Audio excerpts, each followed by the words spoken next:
व्यवसायधारक यांनी यापुढे बेकायदेशीर सिंगल यूज प्लास्टिकचा वापर चालू ठेवला तर यापुढे कारवाई देखील कडकच होणार. शुभम गुप्ता आयुक्त.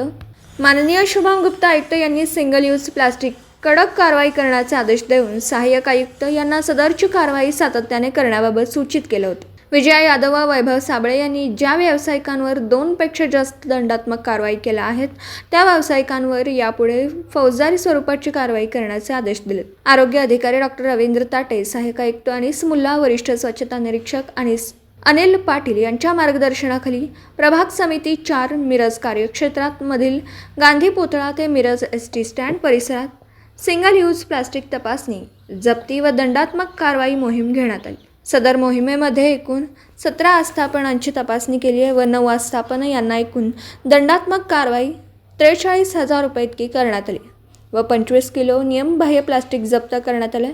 या मोहिमेमध्ये स्वच्छता निरीक्षक अतुल आठवले, जिजारा मोरे, नितीन कांबळे, अक्षय कोलप, निखिल कोलप, सचिन वाघमोडे सहभागी होते. दिवसभरातील घडामोडींचा आढावा घेण्यासाठी पाहत रहा N24 मराठी न्यूज चॅनल.